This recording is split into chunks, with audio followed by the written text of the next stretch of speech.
Welcome to Straightforward Conversation. Joel Rudy, Vice President for Student Affairs and Dean of Students at Ohio University, and one of Ohio University's most effective and well-liked administrators, has accepted another position as Director of Phi Kappa Tau Fraternity in Oxford, Ohio. Joel was one of our guests approximately 2 years ago, and at this time we'd like to do an encore presentation.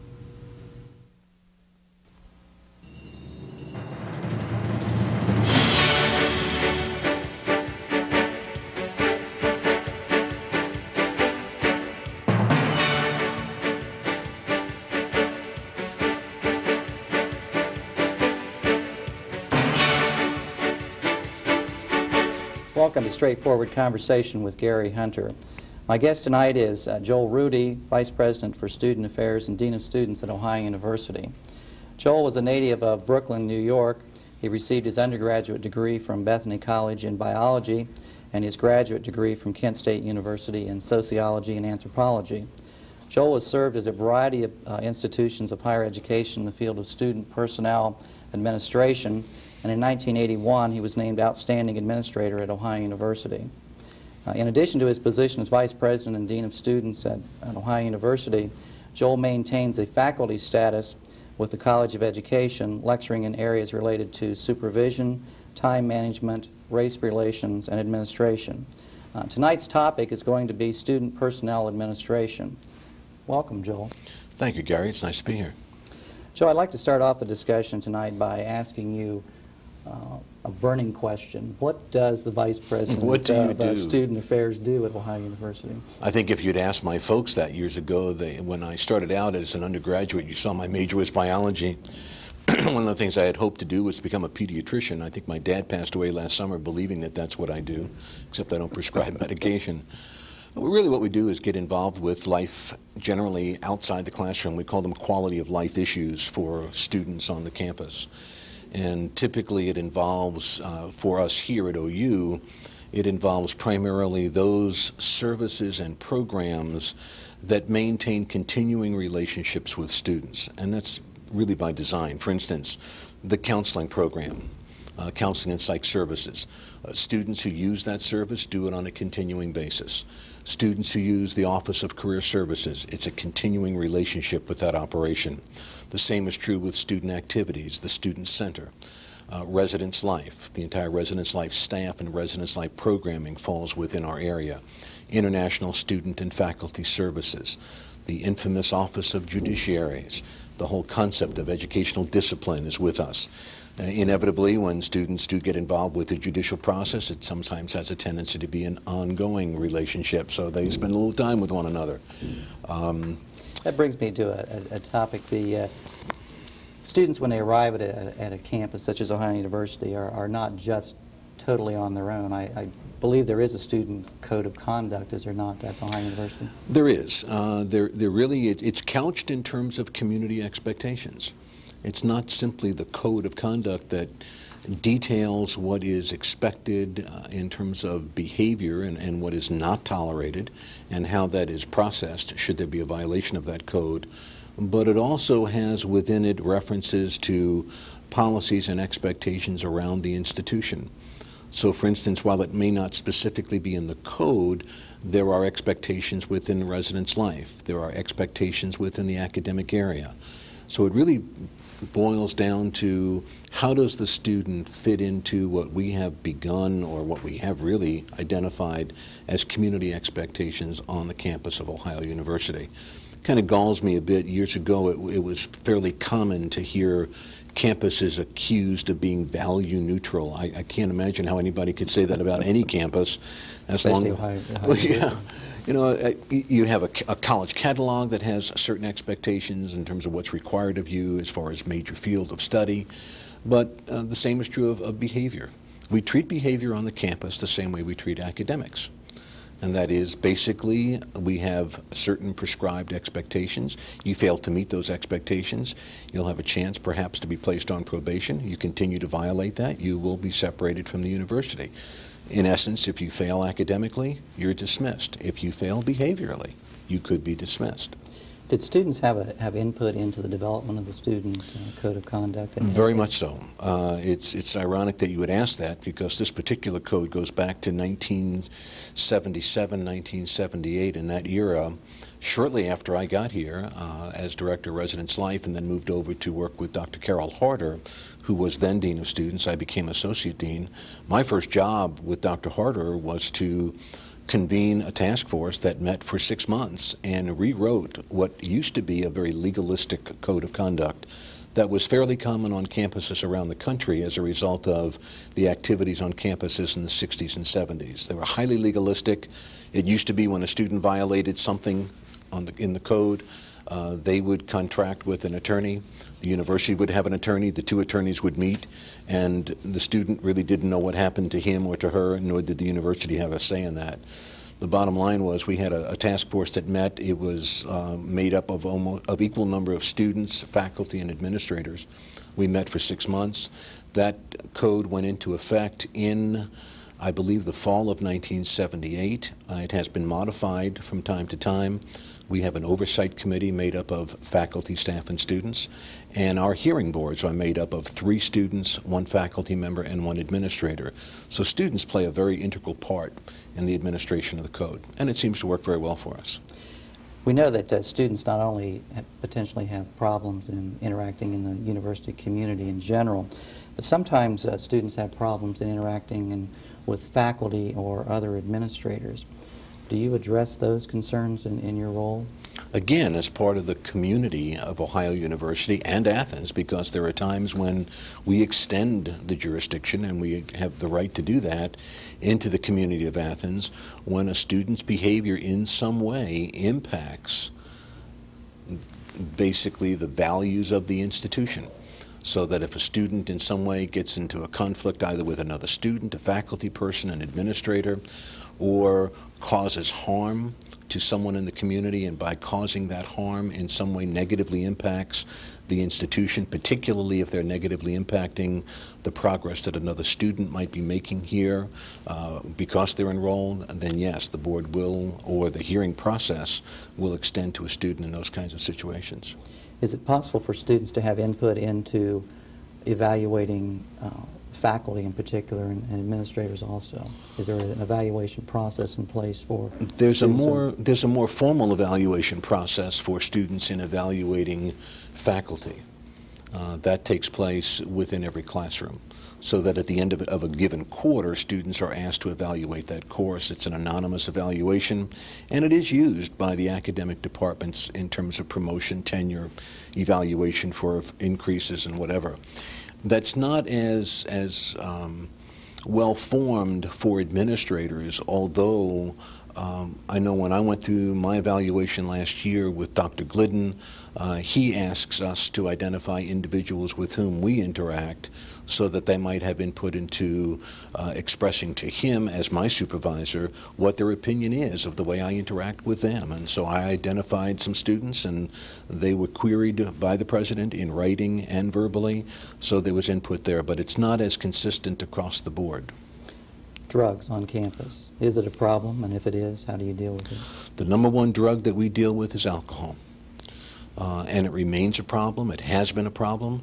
It's of no comfort to me to tell you that it's not unique to Ohio University. That's not an excuse. It's just simply a statement. It is a problem that college campuses are dealing with across the country. The one thing that we believe is true, and that is that the frequency of violation or the frequency of the use of alcohol, the numbers of students actually using it, appears to be down. But those who are using it are using more of it. And the goal seems to be to reach some sort of level of intoxication as quick as one possibly can. So that's our #1 drug concern. We're really, I think, a rare campus. I travel all over the country and interact with my colleagues in the state of Ohio and in what we call a 5-state region. And we're one of the very few campuses in this entire area that does not have to wrestle significantly, or if at all, with some of the harder drugs of cocaine, crack, and heroin. We have some marijuana use, Rumor has it that it is the #1 cash crop in Ohio. I don't know whether that's true or not. It is rather available, particularly in southern Ohio. We have seen some increase in recent years in the use of pot, but nowhere near what it was in the 60s and the 70s. So our biggest problem still remains alcohol.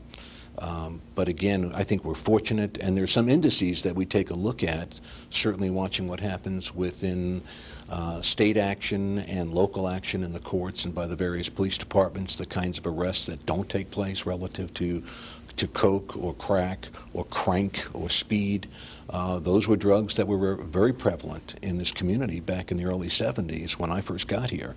But we've seen it gradually disappear. And I think we're really blessed with that. I'm not sure I can fully explain it, but it is not here, and I hope that we're successful in keeping it out. I think in large part that's one of the reasons we don't see the kind of crime rate in the city of Athens that you'll see in other kinds of campus communities. I think it's one of the reasons we don't see the kind of gang activity that other communities see. We don't have gangs to speak of. We don't have a very high crime rate. We don't have a violent crime rate in Athens to speak of. There are some incidences of violent crime, no doubt, but not as drug-related as we've seen in other campus communities, not too far from here. Well, stay tuned. Joel and I will return after this commercial break. When we return, I want to ask Joel some questions concerning potential race problems at Ohio University's campus and the infamous parking and housing situation.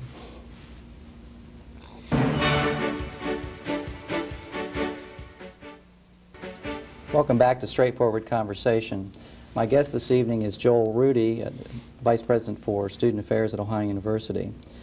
Joel, before the break, I was about to ask you race problems. Are there race problems in terms of African American problems on Ohio University's campus? And you might also talk about the international situation too. You know, Ohio University has a very long history of a commitment to diversity. And we can start off with a major commitment to the whole international environment. We graduated our first Japanese student, interestingly enough, in the late 1800s.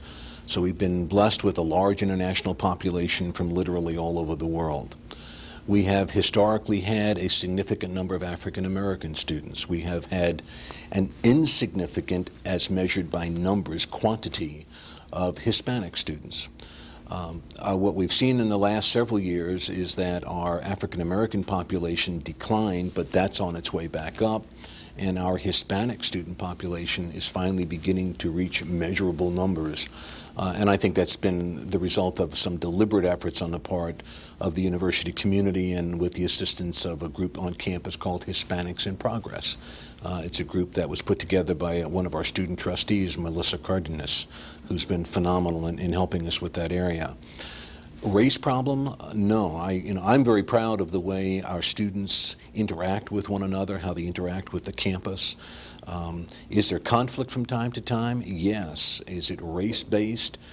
Not to the degree that I've seen in other places. I think we do a wonderful job in teaching not simply tolerance, but appreciation for the differences that we bring to this community. And I think generally that's true within the Athens community as well. Is there room for improvement? Always. We're talking primarily a numbers problem. We have students who come to us literally from all over the world. We've had 102 countries represented on campus this year, all 50 states, all the counties in Ohio. When you are a minority person, as measured by number, there is a degree of discomfort or not feeling as though there's a good fit. And we need to continue to work on that. I think we've made tremendous progress. One of the key evidences for me of that happening is that we've seen a remarkable increase in the numbers of applications we receive from African American students and Hispanic students, but the most critical number for me is the retention of those individuals. When African American students come to southeastern Ohio from most of the major cities in Ohio, that's a major culture shock. It certainly was for me coming from Brooklyn, New York, so I have great sympathy for folks who come to us from urban areas. You speak the same language, did you? Well, no, they didn't understand me and I didn't understand them when I first came here, but we've learned. It took 20 years, but we're doing okay. But generally speaking, I think in reaching out, I started to say in terms of retention numbers, when our students come, they stay. And when we can push about an 80% retention rate of our African American students, that's quite remarkable. That's about a 30% higher number than the national average. So what we can show is that when students come, they like it here, they stay here. Yes, there are things that need improvement.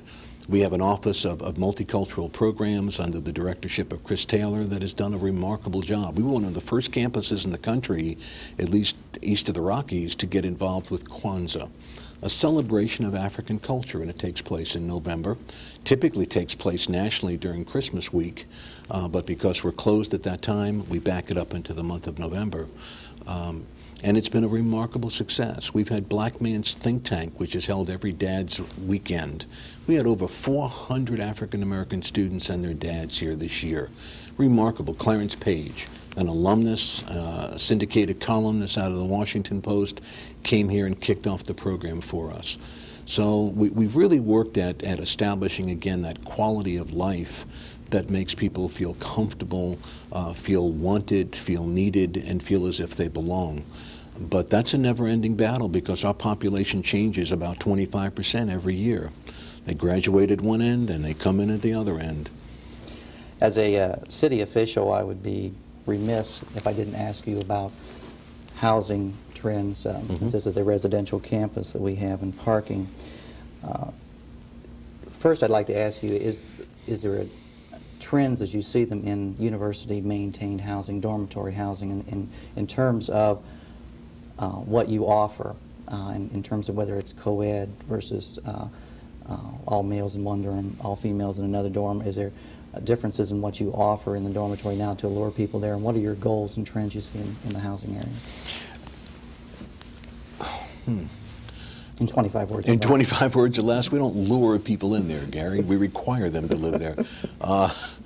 But we have 40 residence halls on campus, 4,000 individual rooms. Some of them are doubles, some are triples. 1,200 of those are single rooms. None of our buildings are high-rise, and the largest building is about 300. The average size is slightly over 100. And that makes for really a very compatible environment for students to live in. And the demand for on-campus university housing has been very, very strong for the last 10 years.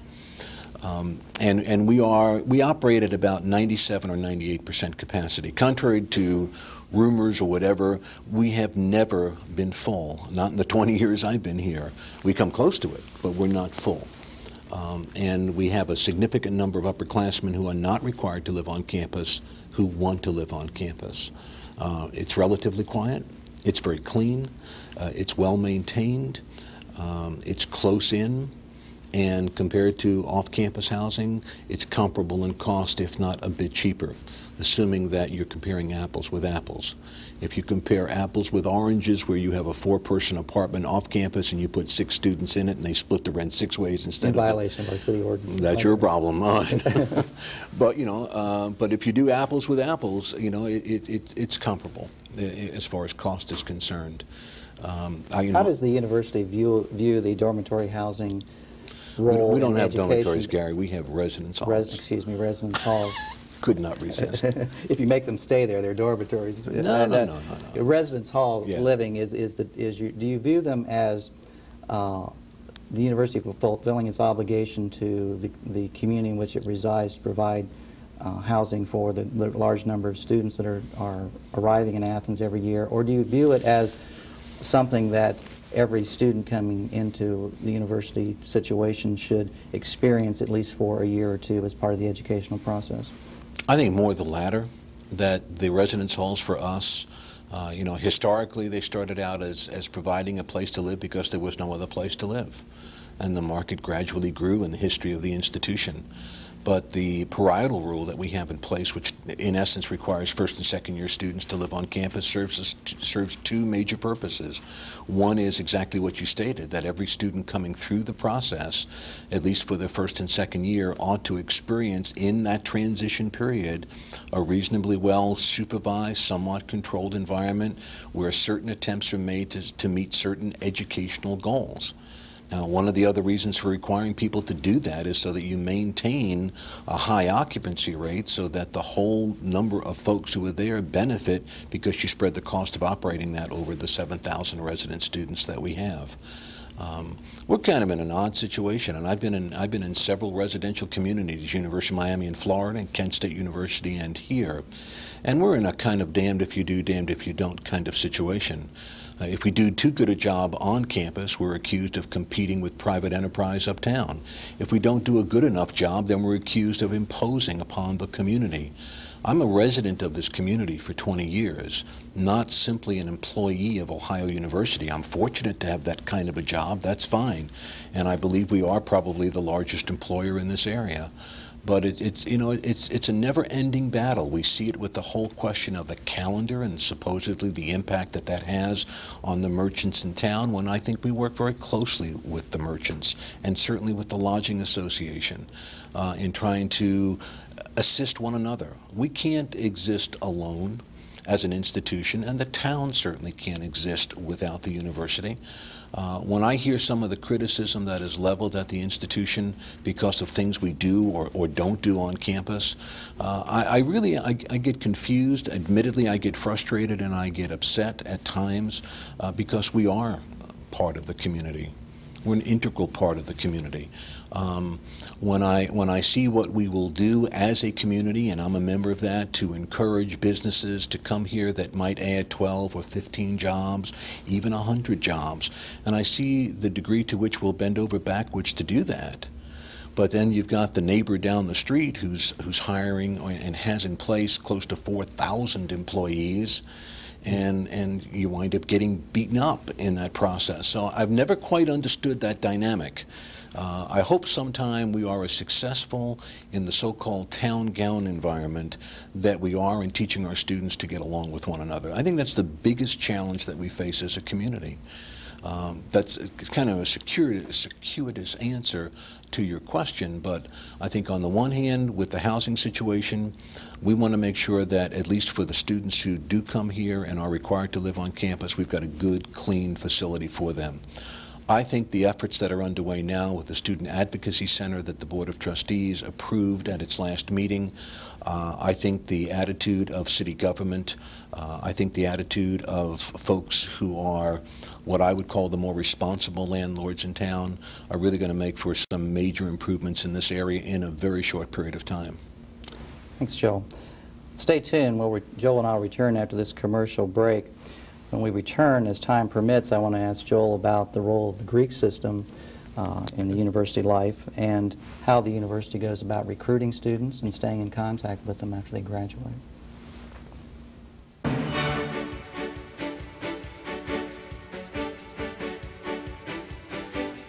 Welcome back to Straightforward Conversation. My guest this evening is Joel Rudy, Vice President for Student Affairs at Ohio University. Joel, I'd like to ask you now to comment briefly, because we're kind of short on time. There's a couple other questions I want to ask you. What do you see as the role of the Greek system in the university community today, and briefly, how has that changed from, say, the 1950s? Well, I can go back to the 1950s, Gary. That's when I joined my fraternity. But I think it has changed remarkably over the years, from being strictly social clubs that were involved primarily with antics and high degrees of hazing and abuse of one another, to organizations that have evolved over the years, a bit more slowly than others, into recognizing a new role of responsibility. And for the most part, I think the 34 national fraternities and sororities we have on our campus have done a reasonably good job with that. And I don't think that's being blind to some of the problems that we have. They're a bit more visible because of their numbers. They're about 16% of the campus. They've been as high as 20% in recent years. That's dropped a bit, I think, for very obvious reasons. In my opinion, at least, the family support for the concept of Greek life has diminished significantly. The parents of our students today were our students in 1968 to 72, and that was a period when we saw the greatest decline in fraternity and sorority membership in the country, because Greeks were felt to be, quote, irrelevant during that period.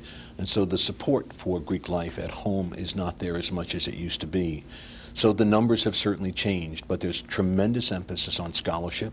I'm proud to say that our Greek system on this campus has one of the highest scholarship records of any Greek system in the country.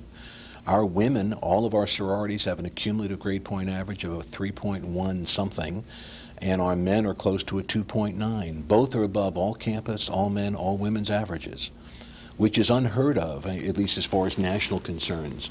The national averages are significantly below both all men and all women's averages. So our youngsters are doing a great job. They do a wonderful job in philanthropic projects here in the community, from Habitat to Humanity, for Humanity to the food bank. They're involved in a great deal. Do they get themselves in trouble sometimes? Sure, they do. We try to work with them. I guess the best answer I could give to you came out of a workshop this past weekend that I did at the Ping Recreation Center. I met with 140 women and I asked one question: why did you join? This one young woman, first-year student, she got up and she had tears in her eyes. She said, I joined because I wanted to belong to something. And I think in essence our students want to do that. The nice part about Ohio University is that you can come here, you can become a member of Greek life and have a wonderful time, or you don't have to join a Greek organization and have a wonderful time. So it's a lifestyle alternative that is not a requirement for success at OU. In the time we have remaining, I'd like you to comment upon the fact that we know that available students to universities is declined and has been declining for at least 10 years now. And as a result of that, there's competition among education of higher learning to obtain quality students. Do you recruit students at the high school level? And if so, how do you go about doing that? I was smiling because someone asked me that question the other day. Why is your enrollment so strong? Why is your application rate higher than it is for almost any other institution in the state of Ohio, including Ohio State? You know, we've gotten over 12,000 applications the last couple of years for an incoming class of 3,200 students, and somebody said, why is that happening? And I said, because we're good. And we are. But at the same time, we do recruit, and we have been recruiting for many, many years. We recruit in-state, we recruit out-of-state. Where we do not recruit is overseas. We do not recruit international students. International students come to us primarily by word of mouth. We've been very active in various parts of the world from time to time. Right now we're very active in Southeast Asia, and I think that reflects itself in the numbers of students we have from that part of the world. But we have an admission staff. We have faculty and staff who go out on the road, and we do talk at high school fairs and so on. So yes, we do recruit, but our best recruiters are our own students. Well, thank you, Joel. This has been a very interesting conversation. My pleasure. This has been Straightforward Conversation, and good evening.